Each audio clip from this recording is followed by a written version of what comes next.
पूज्य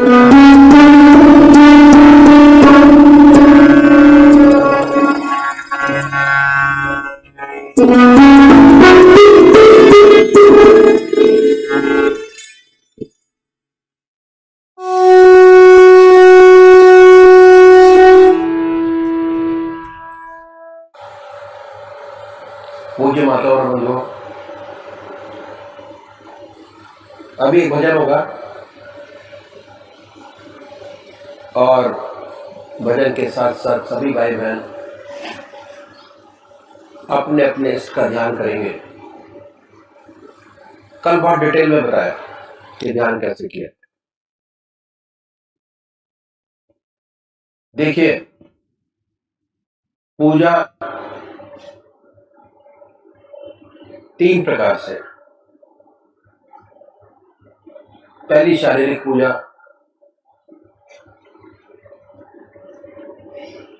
शरीर से। शरीर पूजा में लगा है, मन घर में लगा है।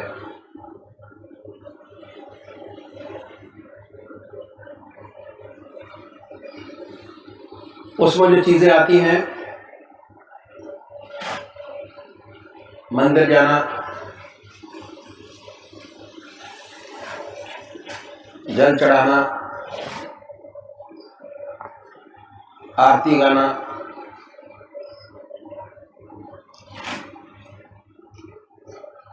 भगवान जी को नहलाना, शारीरिक पूजा। क्रिया योग,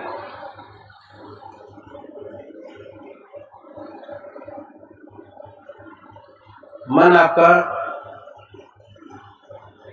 जब तक आप क्रिया योग में लगे हैं,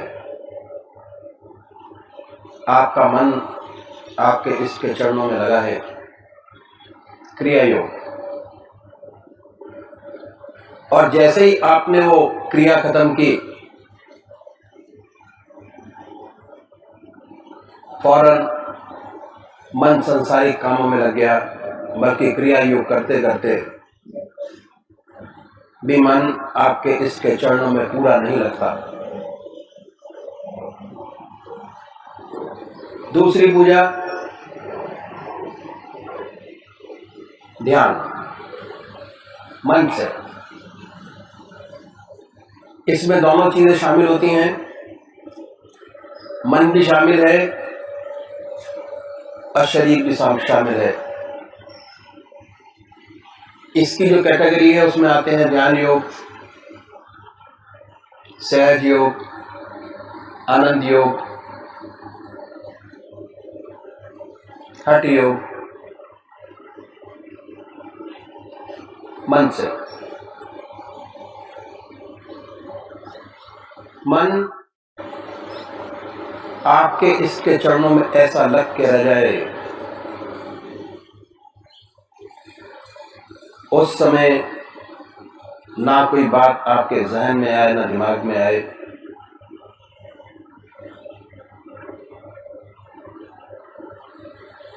पूजा की गहराई अगर आपको प्राप्त करनी है तो अपनी पूजा में ध्यान योग को ऐड कीजिए। जब ध्यान शामिल करेंगे तो जितने समय आपका आपके इसके चरणों में ध्यान रहेगा, आनंदमय स्थिति पैदा होगी। ऐसी ऐसी चीजें जो आपने कभी जिंदगी में सोची नहीं होंगी, वो भी पूरी होती नजर आएंगी। मन आनंद में रहेगा, शांत रहेगा, कंसंट्रेशन बढ़ेगा जिस काम को करेंगे। जो काम पूरी कंसंट्रेशन के साथ किया जाता है,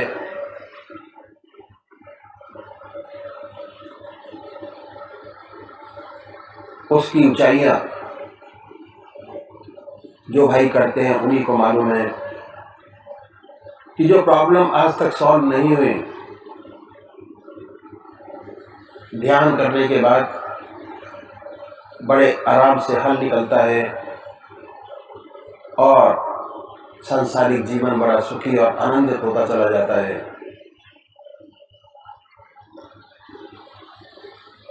ध्यान योग मन से जो पूजा करते हैं, शरीर भी शामिल है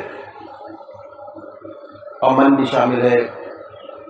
जैसे जैसे मन ध्यान योग के अंदर जिस सिस्टम से बताया गया उस तरीके से किया जाए तो जो मानसिक पूजा है वो आत्मिक पूजा में बदल जाती है और आनंदमय स्थिति, परमानंद की स्थिति प्राप्त होती है। तो करना शुरू कैसे है कि सबसे पहले निश्चित कीजिए कि परमात्मा की कौन सी मूर्त, कौन सी सूरत, कौन सी शक्ल, कौन सी मूर्ति आपको सबसे ज्यादा प्यारी लगती है। एक इसको चुनिए। इस एक नाम एक। उसके बाद ये महसूस कीजिए कि हमारा इस सह शरीर हमारे सामने विद्यमान है।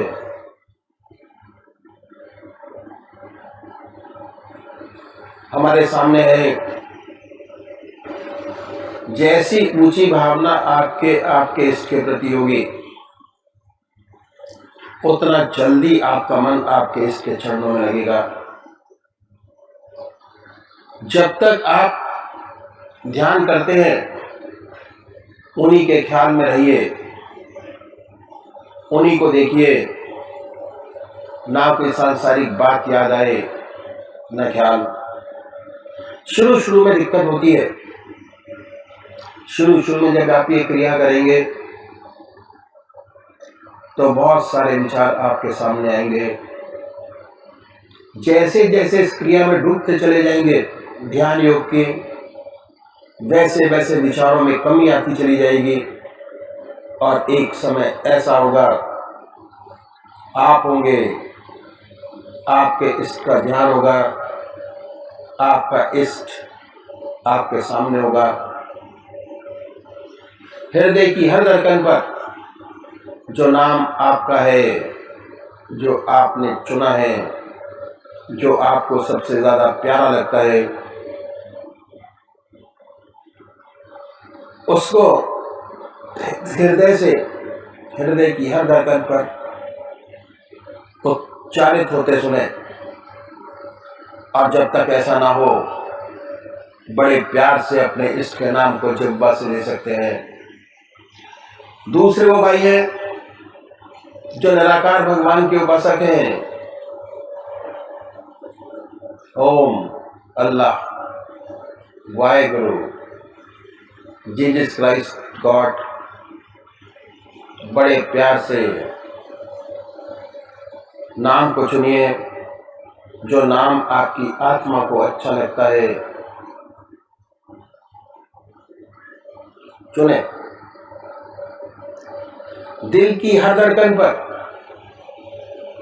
उस नाम को उच्चारित होते सुने और ये महसूस करें कि जब हमारे दिल की धड़कन धड़कता है,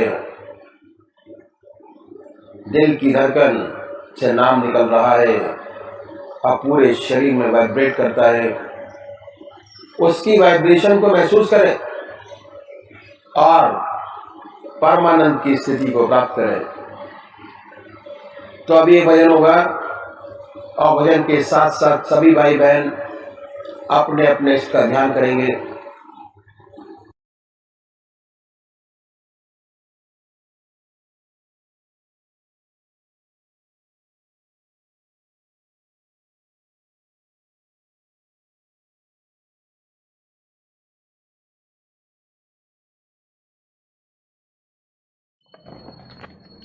भिखारी हूँ तेरे दर का, दया गुरुदेव कर दीजिए।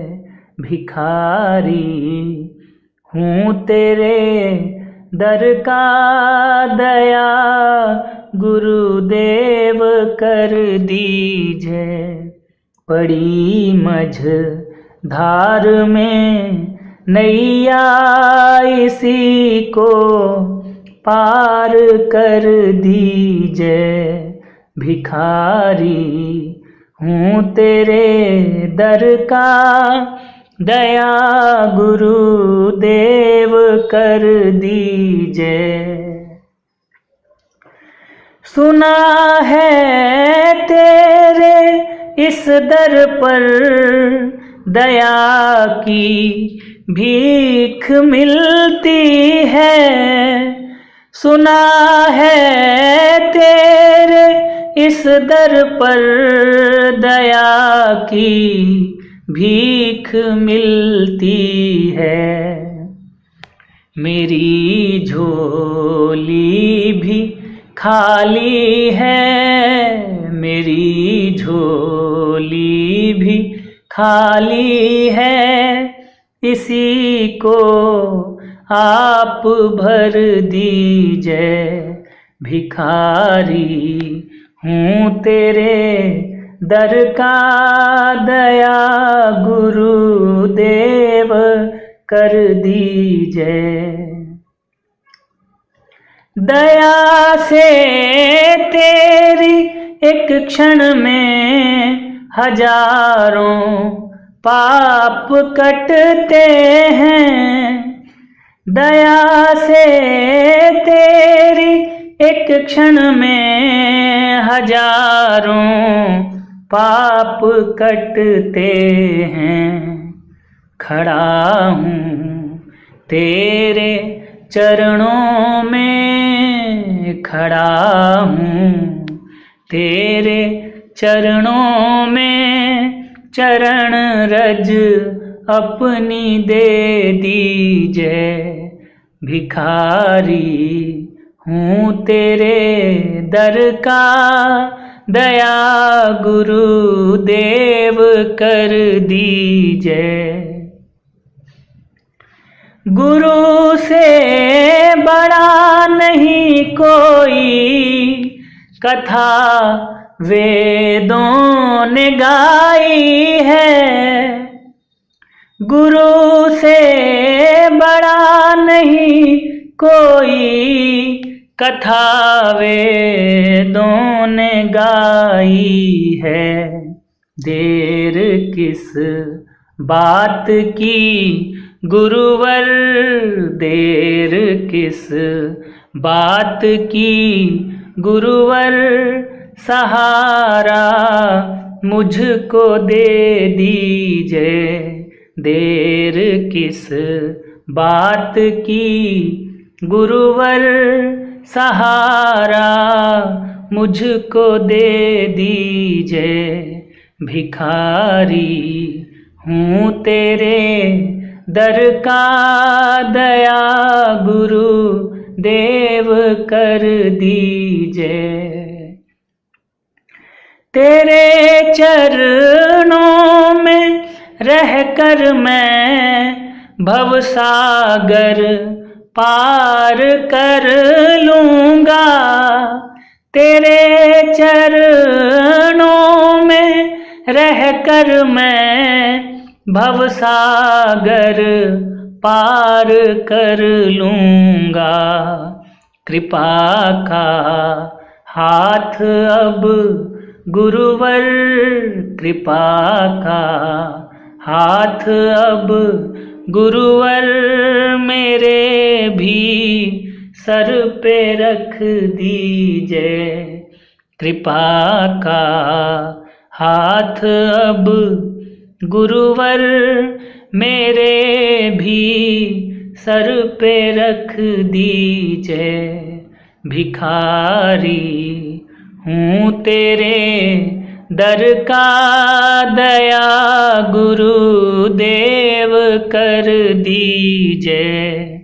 पड़ी मझ धार में नैया, इसी को पार कर दीजिए, भिखारी हूँ तेरे दर का, दया गुरुदेव कर दीजिए।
ओम जय सदगुरुदेव जय प्रसन्नम।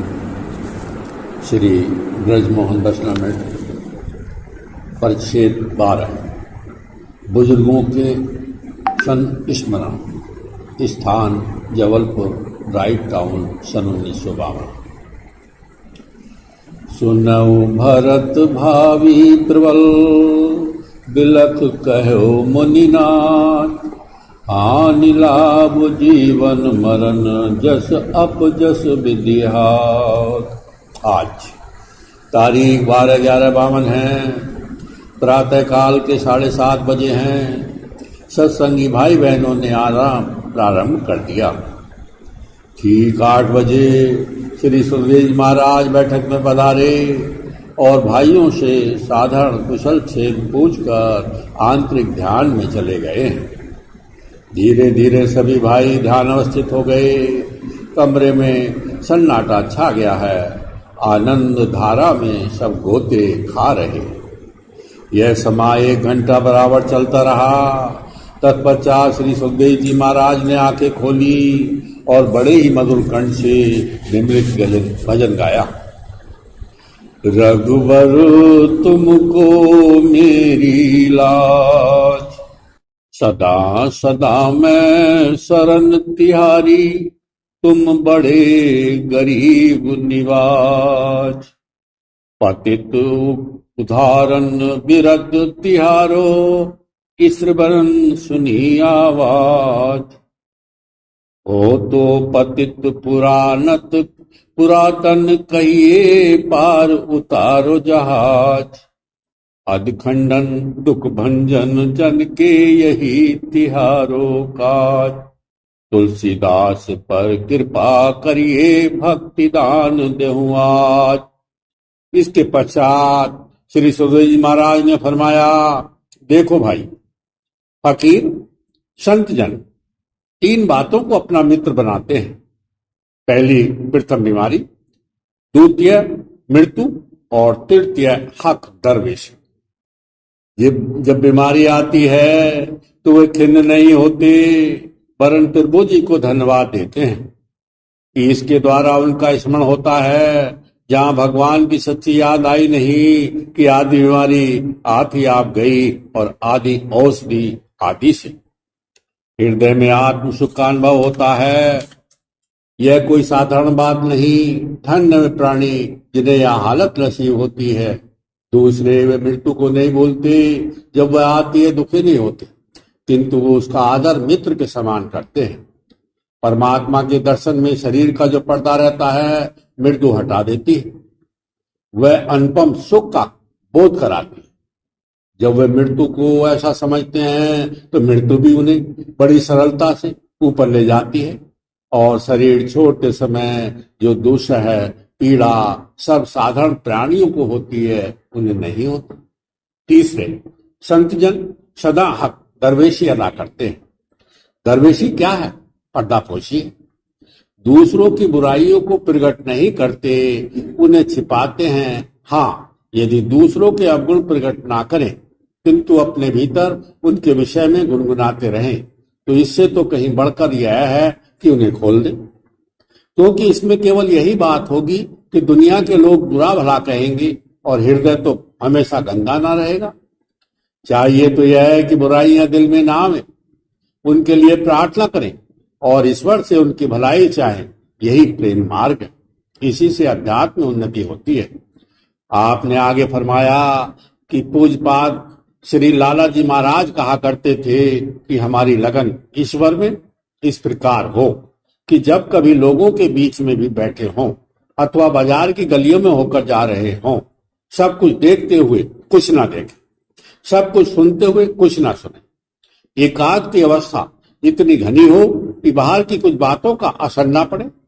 हृदय में केवल परमात्मा की याद हो और सब विचारों से खाली हो। मन और वाणी से दुनिया के काम करें जो ईश्वर ने हमारे जिम्मे दिए हैं। इसके विपरीत जो लोग एकांत में निवास करते हैं परंतु सांसारिक बातों में उनका मन लगा रहता है, ऐसे लोग एकांत में भी बाजार लगाए बैठे हैं। प्रभु जी ऐसे मिथ्याचरण से बचाए। तत्पश्चात परम संत महात्मा श्री दयाल जी महाराज का वह अमृत भरा उपदेश दोहराया जो उन्होंने सत्संग भाई को गंगा स्नान के कारण सत्संग में देरी होने पर दिया।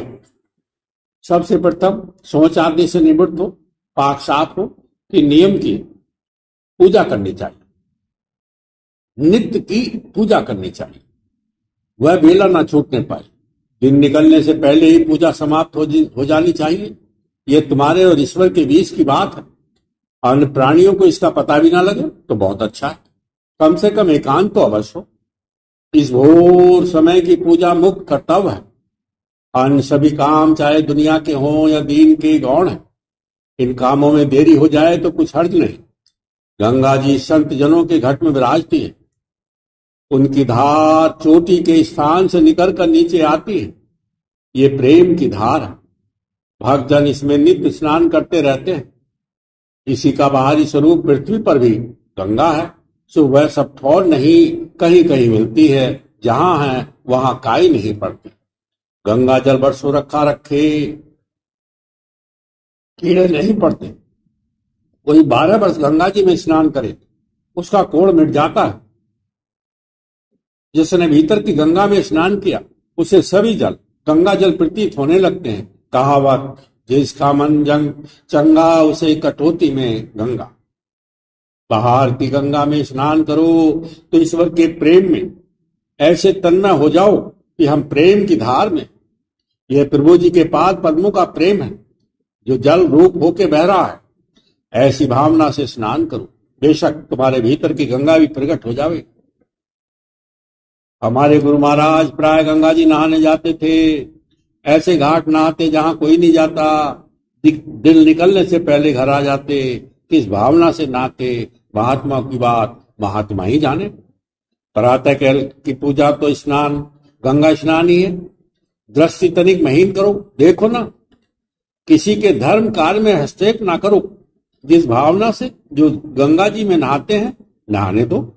हाँ, ईश्वर से प्रार्थना करो जो जिस रास्ते तुम्हें चाह रहे हैं उसमें उनकी श्रद्धा अचल हो और वे तुझे पाए। यह सबके लिए तुम्हारे हृदय से भावना उठे। हम तुम सब वैर विरोध के लिए नहीं आए हैं, प्रेम मिलाप के लिए आए हैं। जो ईश्वर से सच्चे मन से प्रेम करता है वह सबका है और सब उसके हैं, कोई बेगाना नहीं रह जाता। जवान से कहने की बात नहीं हो, ऐसी सचमुच हृदय में बीते। परम संत महात्मा रघुवर दयाल जी महाराज से एक समय एक सत्संगी भाई ने पूछा, महाराज विचारों की मेरे मन में भरमार होती है, आजीज हो जाता हूं, चित्त स्थिर नहीं होता, एक वृत्ति नहीं उदय होती, क्या करूं? श्री महाराज जी ने फरमाया, विचारों को आने दो, इनको क्या कोई रोक सकता है? हाँ, इनकी ओर तुम ध्यान न दो।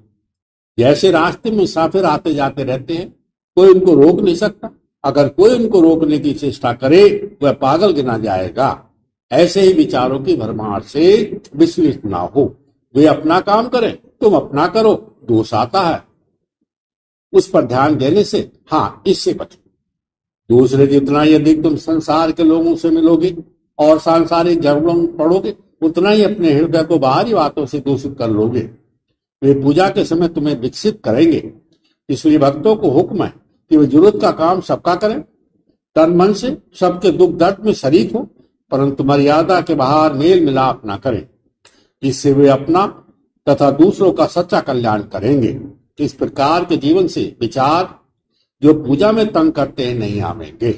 हमारे पूजित जनाब लाला जी महाराज का काम सभी प्रकार के लोगों के साथ पड़ता था, परंतु उन लोगों की संगति का प्रभाव उनके हृदय को कभी छू तक ना पाता।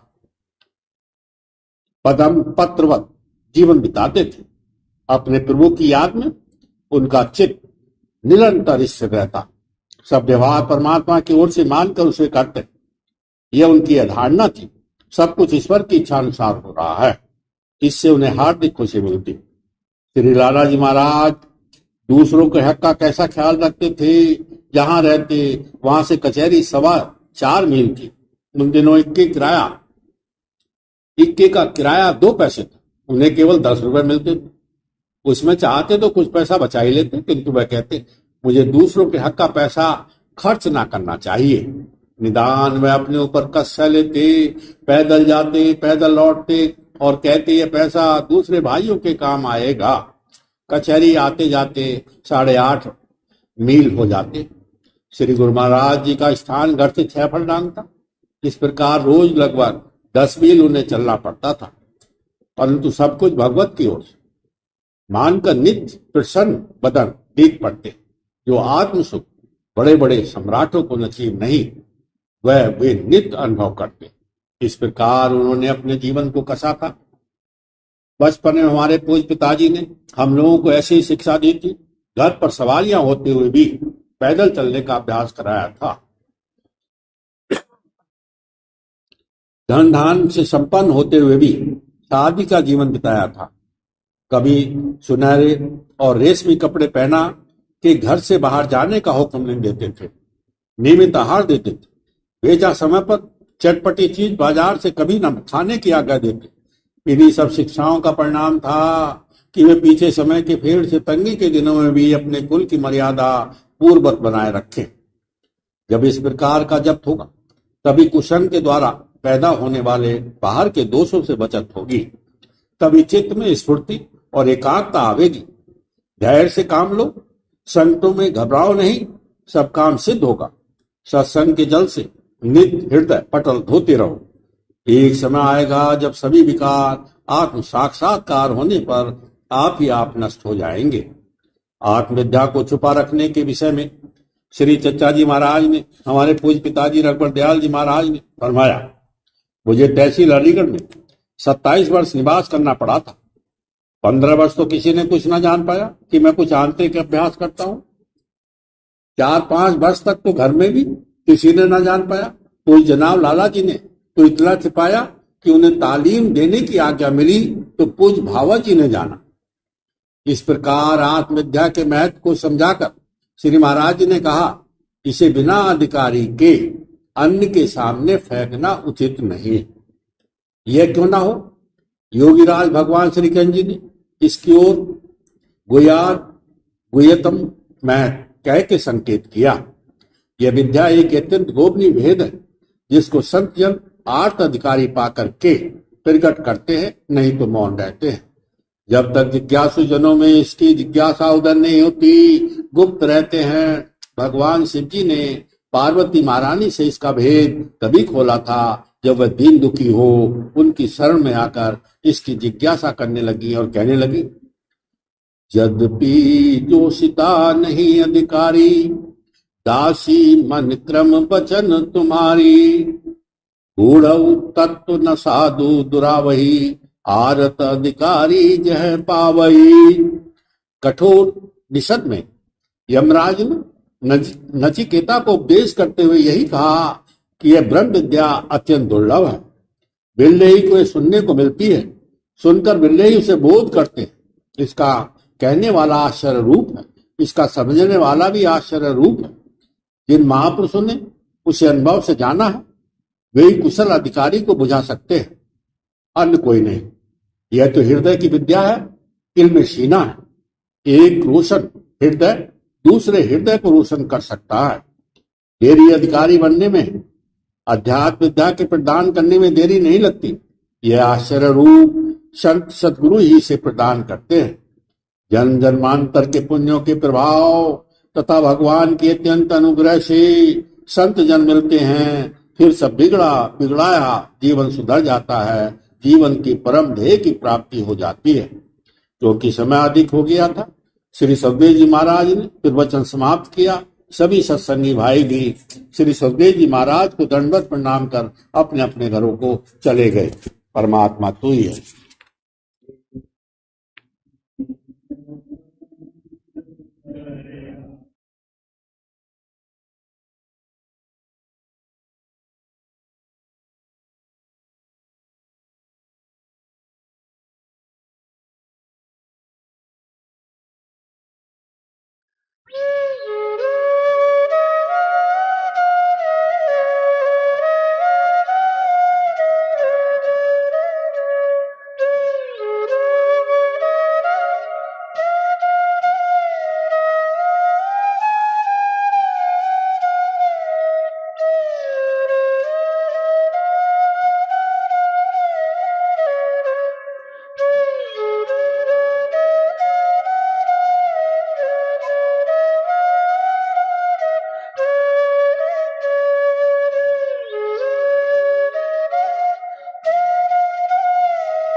अनमोल वचन अखिल भारतीय संत मत सत्संग के संस्थापक और गृहस्थ में आनंद योग के जनक परम संत महात्मा परम पूज्य श्री यशपाल जी महाराज अर्थात परम पूज्य भाई साहब जी द्वारा प्रतिपादित इन अनमोल वचनों का पालन करना अति आवश्यक है। ये वचन हमारी गृहस्थ आध्यात्मिक साधना के लिए मूलभूत सिद्धांत हैं, जो इस प्रकार हैं। हम दुनिया की हर चीज की कीमत आंकते हैं, अपने मानव जीवन की कीमत भी जाने व परमात्मा की प्राप्ति हेतु साधना करें। मनुष्य योनि एक उपहार है, इसीलिए परमात्मा को धन्यवाद देते हुए आधा घंटा प्रातःकाल, आधा घंटा सायंकाल पूजा अवश्य करें। सत्संग, सतनाम व सद्गुरु को प्राथमिकता देते हुए इसी के आधार पर ध्यान योगाभ्यास अवश्य करें व गृहस्थ के कार्यों को परमात्मा का कार्य समझकर उसी की याद में संपन्न करें। हर समय ये ध्यान रहे कि गुरु कृपा द्वारा परमात्मा की पवित्र सत्ता का हमारी आत्मा में वास है, अतः मन में निरंतर अपने इष्ट देव का जाप करें। मान सम्मान की इच्छा ना करें व अपमान से दुखी ना हो। परमात्मा के अतिरिक्त किसी और का भय ना करें।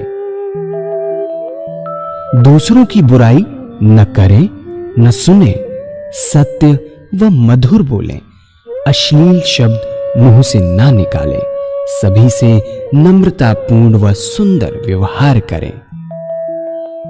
धर्म पत्नी के अतिरिक्त अपने से बड़ी से माता जैसा, बराबर की से बहन जैसा व छोटी से पुत्री जैसा व्यवहार करें। सांसारिक जीवन यापन की आवश्यकताएं अंतहीन हैं, इसीलिए अधिक से अधिक समय सत्संग में व धन परोपकार में खर्च करें।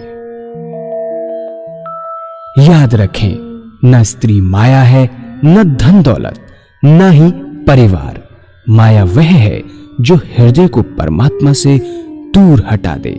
अतः निरंतर सत्संग और सद्गुरु की शरण में रहने का प्रयास करें। भोजन अपने इष्ट को अर्पण कर प्रसाद रूप में परमात्मा की याद में करें।